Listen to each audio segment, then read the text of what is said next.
Supreme Master Ching Hai's lectures are not a complete meditation instruction.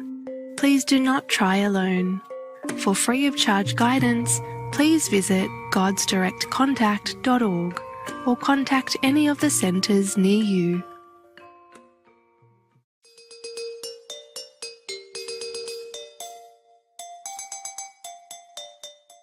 Today's episode will be presented in English with subtitles in Arabic, Aulacese, also known as Vietnamese, Bulgarian, Chinese, Croatian, Czech, English, French, German, Hindi, Hungarian, Indonesian, Italian, Japanese, Korean, Malay, Mongolian, Persian, Polish, Portuguese, Punjabi, Russian, Sinhalese, Spanish, and Thai.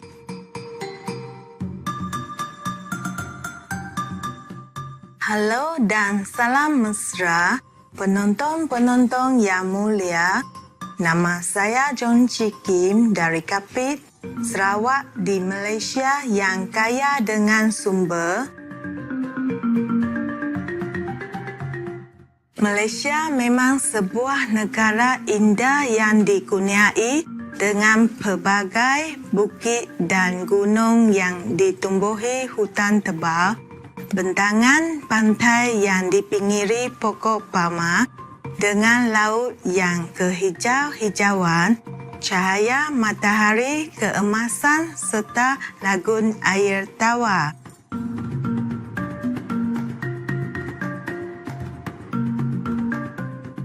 Tarikan utamanya ialah kontrasnya yang besar. Dari pencakar langit yang tinggi dapat dilihat rumah papan yang dibina di atas kaki bajang.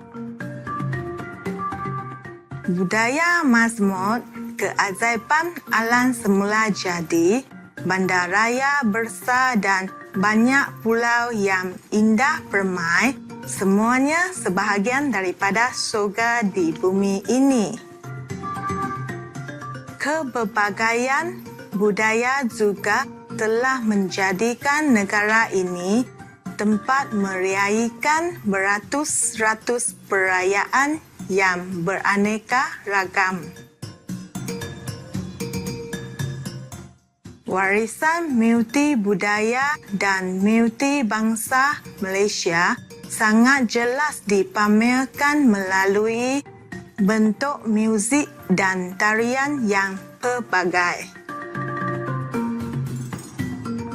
Kami berbesar hati untuk berkongsi dengan anda imbasan keindahan dan keajaiban Malaysia.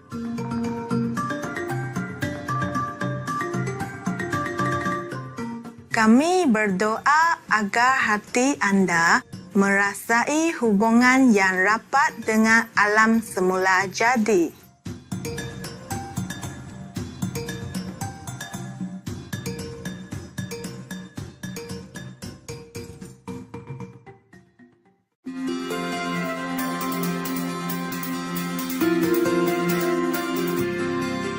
Selama 3 dekad, Mahaguru Ching Hai menerangi dunia kita dengan ajaran sucinya. Sebagai seorang guru bermakrifat penuh, beliau mengajarkan kaedah meditasi Kuan Yin kepada mereka yang ingin dengan serta-merta menemui sifat Tuhan dalam diri mereka dan dalam masa satu hayat mendapat pembebasan abadi daripada kitaran lahir dan mati.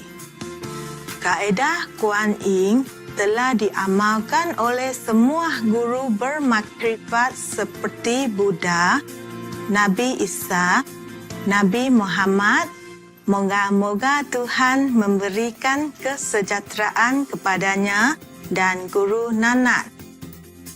Beliau menekankan bahawa jika kita sentiasa ingat akan Tuhan, berbakti kepada orang lain dan mematuhi hukum alam semesta, kita akan mencapai potensi tertinggi sebagai manusia dan benar-benar memahami tujuan kita di bumi. Mahaguru Ching ialah suri teladan belas kasihan, sering memberikan bantuan kebendaan dan kewangan serta kasih sayang kepada perarian, orang tidak berumah, mangsa bencana alam dan orang-orang lain yang memerlukan bantuan. Pada tahun 2006, beliau menerima hadiah keamanan Gusi yang dianggap sebagai hadiah keamanan Nobel Timur dan telah diberi penghormatan dalam tahun-tahun ini dengan banyak anugerah dan hadiah lain atas kerja amal dan bantuan kemanusiaannya yang menonjol. Sebagai suara sejati bagi rakan haiwan kita yang menawan, beliau mempromosikan diet berasaskan tumbuhan yang damai dan penyayang. Beliau menghasratkan dengan kesedaran manusia tentang kesucian semua hidupan, sebuah dunia vegan yang tenteram dan gemilang di mana haiwan dan orang hidup secara harmoni. Pelbagai inisiatif telah diambilnya untuk menyebarkan trend vegan, termasuk pengedaran risalah hidup alternatif, rantaian restoran vegan antarabangsa Robin Hart, Supreme Master Television, serta sering bercakap dengan ketua kerajaan dan media yang berpengaruh dan menyertai persidangan televisyen tentang perubahan iklim, sama ada kita sedar akannya atau tidak. Usahanya telah memberikan pengaruh yang besar kepada kesedaran global tentang gaya hidup mesra haiwan dan bagaimana cara berbelas kasihan ini dapat membawa keamanan yang kekal lama dalam kalangan negara sementara menyelamatkan planet kita daripada perubahan iklim. Dalam tahun-tahun ini, Mahaguru Ching telah pergi ke seluruh dunia dari negara-negara Amerika ke Afrika, dari Eropah ke Oseania dan memberikan beratus-ratus kubah kepada orang ramai dan anak muridnya tentang pelbagai topik spiritual. Hari ini, kami berbesar hati untuk mempersembahkan salah satu kubah mendalam ini bertajuk Selamatkan Planet Kita Daripada Karma Bermuda, sedutan daripada kubah dan perbincangan Mahaguru Ching. Bahagian 3, siri bertiga dalam rancangan antara guru dengan anak murid.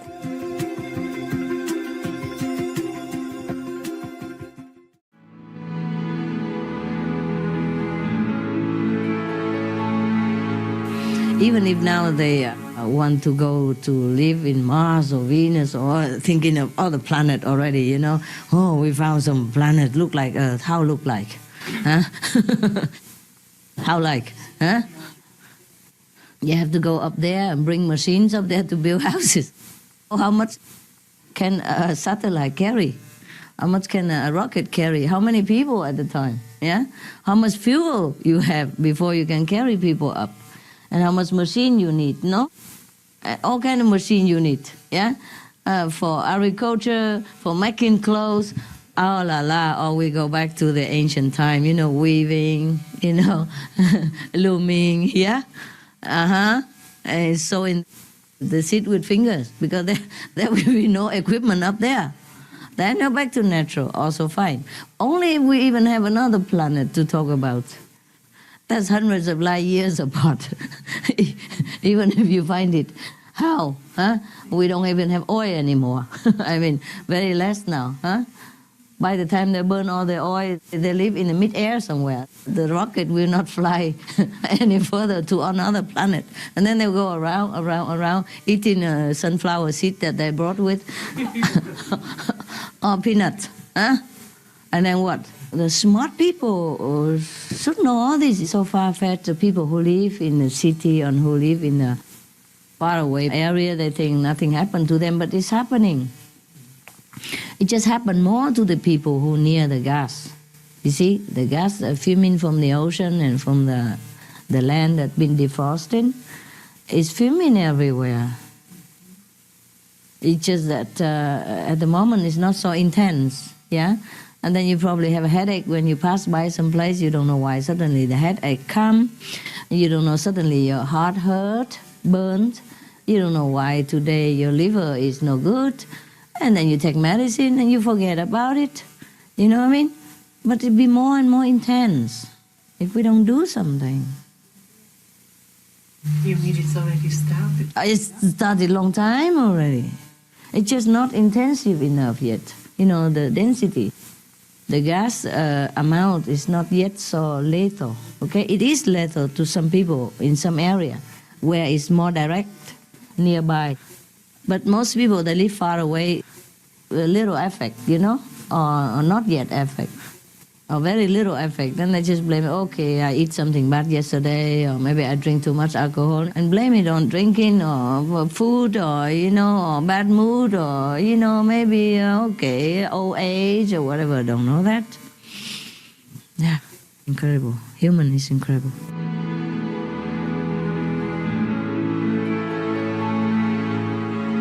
Positive thinking also happens at the same time. If we, the positive people, believe in and think in that direction, we can change. We already did, and we will continue. We will change it. Yes? Yes. Yeah, for everyone, for the world, for our children, and for ourselves, and for the sake of goodness. It's still a beautiful planet, and we must save it. They should not be too busy fighting each other. They should be busy fighting disaster, saving the planet. They spend a lot of energy already killing. It's about time they spend energy and money for saving life instead of destroying life. Don't you think? Yes. So at least our group, we have to use all our might, all our sacrifice we can to awaken the world and lead them into positive era. They have to think positive. But if they don't do something, they have to do something to save the planet, to save the lives of the inhabitants as well, including themselves. Suppose the whole planet destroyed, how much $1 billion money can help you? Huh? But when a disaster struck this planet, they kill everyone. Do you understand? Yes. There's no weapon in the space or in the moon or anywhere can even help anyone at that time at all. No matter what kind of president you are, or which country you rule, there's nothing. You are nothing. You are dust. You are less than dust at that time. You become nada. Niente. Nix. Non-existent. Finished in seconds. Less than seconds. You understand me? Yes. Because we're destroying the planet. And we're fighting each other instead of fighting the real enemy. That is the destroying of the planet and ruining the resource of the world. We are short, if we don't stop. We'll be short of many things. And then the real war will really broke out. When people are hungry and desperate, then nothing can stop. You know what I mean? Because they're already desperate. They're already pushed to the wall already. They have nothing to lose. Then there will be much more trouble than now. So do what you can. and think what you can. Okay? All positive. All for reconstruction of this world, all saving of the world. Otherwise, we also don't care. We go in heaven. But these people who left behind, who have not yet repented and who have not yet really earned any merit, they will go somewhere else. We have a new world for us. It's okay. But it's not because of that. We ignore the people who stay behind. You understand? It's for them that we're working. It's for the ignorant people that I'm working. It's not for you. Of course, you work, it's good for you. I already showed you the path and you're walking on it. I'm very pleased that you're walking straight. I'm not worried about you anymore. Yeah? And now if you content to work with me, then I'm very grateful. Yeah? If not, I'm not worried about you. They have to choose their path, they have to clean themselves. Yeah? But the people who are still alive, I'm worried for them. Yeah? Because I still can do something. We still can do something. That's why we meditate a lot. We're cleaning the planet, and we meditate, we retreat, we pray, all that. It's for these people, in case at least we can waken them up a little bit. And they can still stop now. They still can do it. And they still can go to heaven, high heaven, if they stop all this and try to help the planet. Don't even help me. Yeah? Don't need to do Kuan method, or don't need to come to me, nothing. Just be a good human being is enough for me to help them. If they turn around and have a noble idea, want to save the planet and save all this generation and the future, then I'm already having good enough excuse to help them. So I hope the people in power will do that. Yeah? Because even if this planet is destroyed, we go to heaven. It doesn't matter to us. But the bad karma cannot be destroyed. Yeah? If they make bad karma, they cannot redeem after they die. You understand? They have to redeem themselves now. Everyone is allowed to make mistakes until a certain extent. But once you turn around your head and want to be good, everything erased. And that's the law of heaven. Heaven is very, very forgiving and loving. You understand me? So I do hope that the people who can stop the war, can stop the catastrophe, do stop. So that heaven really have good excuse to have them. Otherwise it will be millions of years in misery for these people who know which is good and don't do it. Not just don't do bad thing, but knowing the good thing and don't do. And not just don't do bad thing, but do not stop the bad things happen. Also bad karma. And not to talk about encouraging it or supporting it is even worse. The same mind is very important to harness the power so we can move mountains. You understand me? We really have to move mountains if we want to save the world. 2000 passed already. If we continue the way people are doing, we're not out of danger, understand? But the government and the people will also have to do something.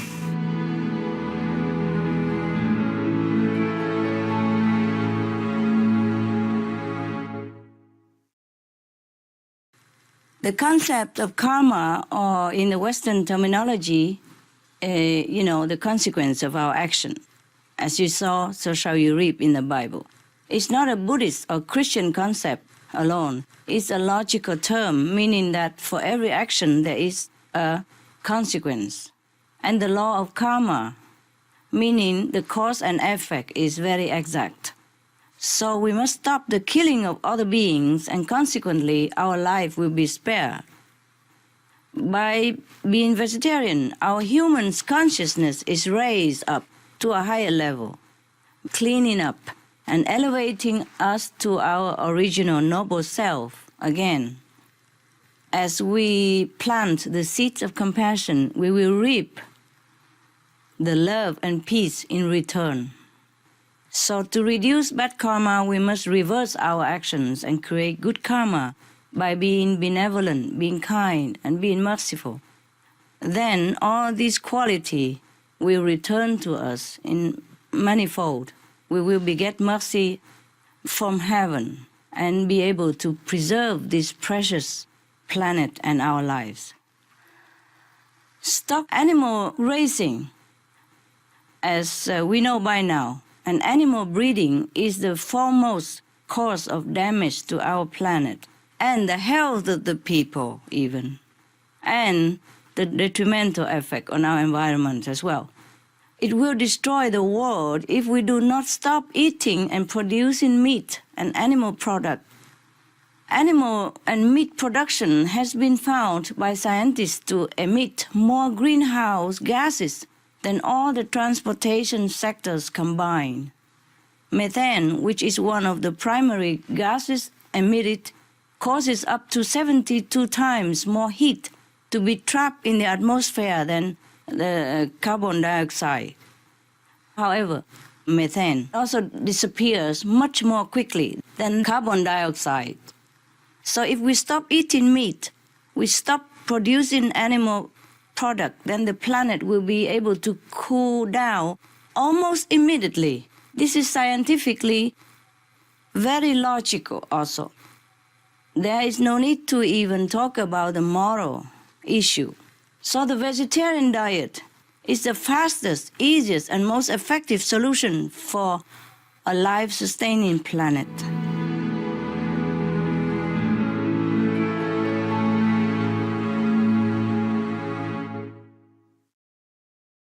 With the emergence of the Asian economic powers, including China and India, and their increasing energy demands, what goals would you like to see such nations set in this regard? I would imagine, of course, the heaven on earth. And to achieve this, it would be best for these energy-spending countries to develop in a wise and sustainable way. They all know that already. The question is to put it into practice, the knowledge that we have already accumulated. They should set goals to use sustainable energy and minimize their greenhouse gas emissions in their industries, because every effort is worth the benefit to their citizens' health, environment, and even the economy. This is the true meaning of prosperity. Unfortunately, as countries develop, their demand for meat also increases as they can more easily afford it. However, this is extremely counterproductive because demand for meat pushes up energy demands enormously. While worsening global warming, raising animals is responsible for 80% of all greenhouse gas emissions from the agriculture sector. Here are 3 reasons why these developing countries should also set no meat and instead propagate vegan lifestyle as their number 1 goal. First is to save energy for better purposes. Meat production is energy intensive and grossly energy inefficient. To produce 1 kilogram of beef consumes 169 megajoules of energy, or enough energy to drive an average European car for 250 kilometers. 1 6-ounce beefsteak costs 16 times as much fossil fuel energy as 1 vegan meal, containing 3 kinds of vegetables and rice. The UN IPCC's chair, Dr. Rajendra Pachauri, further points out that meat requires constant refrigerated transportation and storage, the growing and transportation of the animal's food, a lot of packaging, a lot of cooking at high temperatures for long periods, and a whole lot of animal waste products that also need to be processed and disposed of. Meat production is so costly and inefficient, so unsustainable, that it is bad business to produce meat. Second, besides energy, precious land, food, and water resources already scarce in these very countries are also wasted or degraded to unacceptable degrees. One study in India found that to produce 1 kilogram of beef requires 7 kilograms of grain for feed. instead of direct human consumption, while yielding less than 1/3 the amount of protein. The poor are bound to suffer from hunger. And overall, increased meat consumption has always been correlated with jumps in chronic diseases such as cancer, heart disease, and diabetes, whereas before that, these ills were virtually unknown. Finally, one reason why developing countries should say no to meat production and consumption is that by turning to the plant-based diet, they will gain invisible benefits as well. In India and China, it is already taught in their traditions, in the law of ahimsa, meaning non-violence, and the law of karma, which says, as you sow, so shall you reap. Meaning, by turning to the virtuous, compassionate diet of vegan alone, they would generate such a positive, constructive energy. This new loving power could even stop the effects of climate change in their vulnerable lands and open up people's innovative thoughts to solve all manner of economical, social, and technological problems.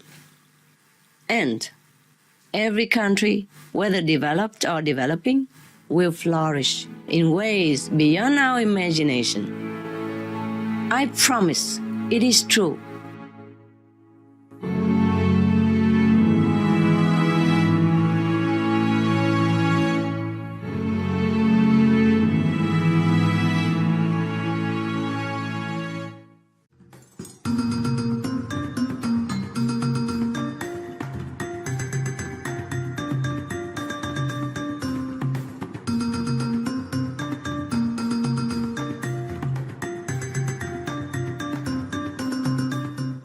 Penonton-penonton yang ceria, kami menghargai kehadiran anda untuk episod hari ini berjudul Selamatkan planet kita daripada karma membunuh, sedutan daripada kubah dan perbincangan Mahaguru Ching.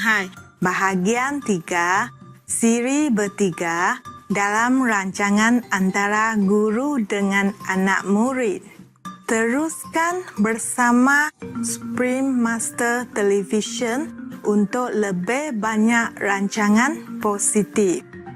Seterusnya ialah daripada kitab suci Sufisme Fihi Mak Fihi, Kubah Rumi 4, 21 dan 22, bahagian 1 siri berdua dalam rancangan kata-kata bijaksana. Semoga setiap saat dalam hidup anda penuh dengan kasih sayang, berkat dan rasa syukur. May you be living every moment with love, grace and gratitude. For more details, please visit suprememastertv.com/BMD.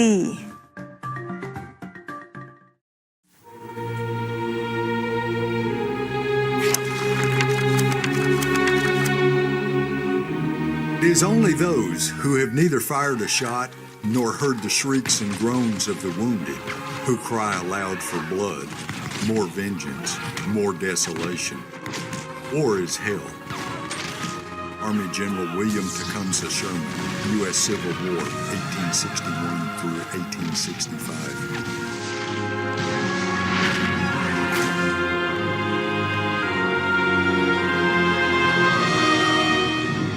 I could have captured the whole of your Majesty's army. I contented myself with an armistice in the hope that this would be a first step towards a world peace. This is an aim which I cherish all the more, as it might be supposed that one nurtured and brought about war will be more hardened than I am to the evils it involves. Napoleon Bonaparte, Emperor of France, Letter to the King of George III of England, 1805. I hate war as only a soldier who has lived it can, only as one who has seen its brutality, its futility, its stupidity. Dwight D. Eisenhower, 34th President of the United States, World War II General.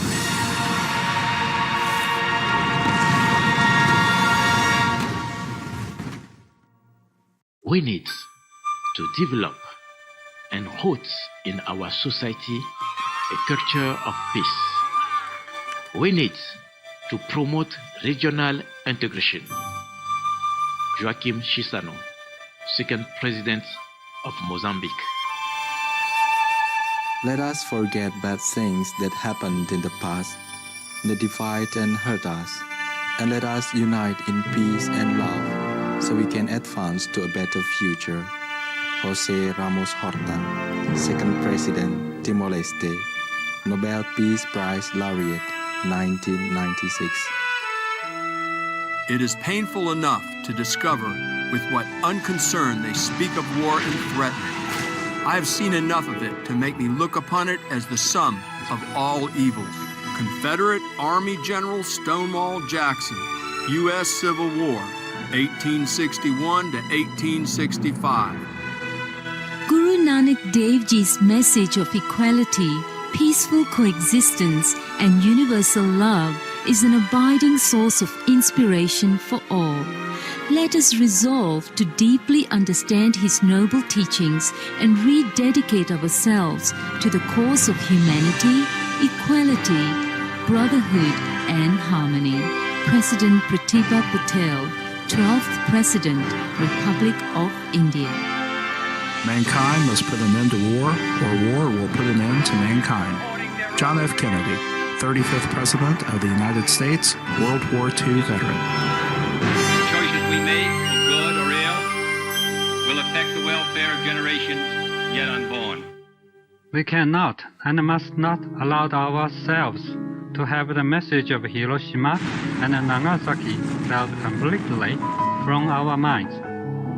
And we cannot allow our vision or ideas to fade either. For if we do, we have but one course left for us, and that flash of light will not only rob us of our vision, but it will rob us of our lives, our progeny, and our very existence. Mayor Tadatoshi Akiba, Mayor of Hiroshima, Japan.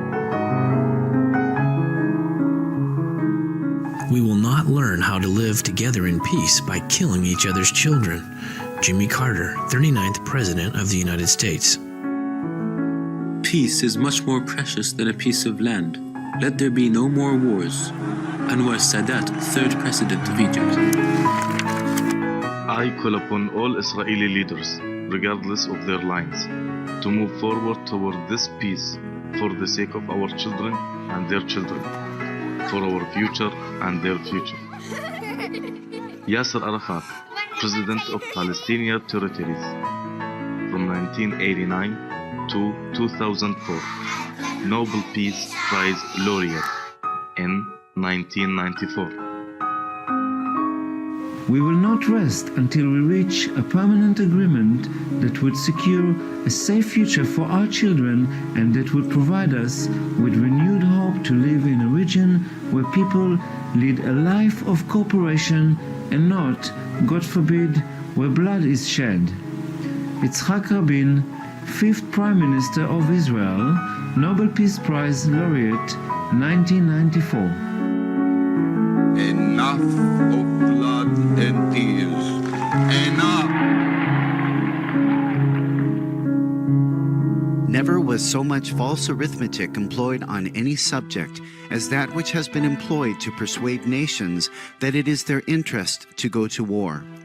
Were the money which it has cost to gain, at the close of a long war, a little town or a little territory, expended in improving what they already possess, in making roads, improving the arts, and finding employment for their idle poor, it would render them much stronger, much wealthier, and happier. This, I hope, will be our wisdom. Thomas Jefferson, 3rd President of the United States. If you want to make peace with your enemy, you have to work with your enemy.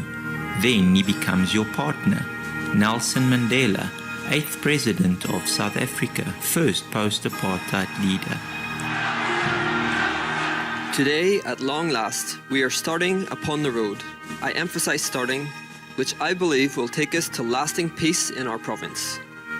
Today, we salute Ulster's honoured and unaging dead, the innocent victims, that gallant band, members of both religions, Protestant and Roman Catholic, strong in their allegiance to their differing political beliefs. Unionist and nationalist, male and female, children and adults, all innocent victims of the terrible conflict. I have sensed a great sigh of relief amongst all our people who want the hostility to be replaced with neighbourliness. I believe that Northern Ireland has come to a time of peace, a time when hate will no longer rule. How good it will be to be a part of a wonderful healing in our province. Aine Paisley, former First Minister, Northern Ireland. If we can contribute to peace and prosperity across the Taiwan Straits, the accomplishments will be historic. Ma Ying-jeou, 12th term President of Formosa or Taiwan. Let us discuss a formal end to the state of hostility between the two sides, reach a peace agreement, construct a framework for peaceful development of cross-strait relations, and thus usher in a new phase of peaceful development.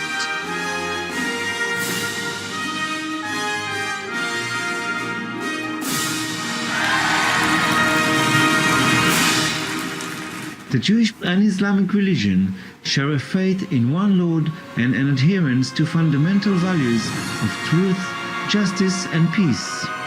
From this common ground, we believe beautiful fruit can grow. Our people have a long history of cooperation.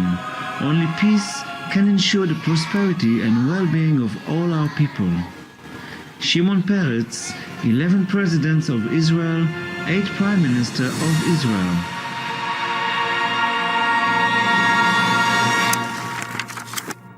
I would like to tell everyone who is listening to me right now that Islam has nothing to do with these evil deeds.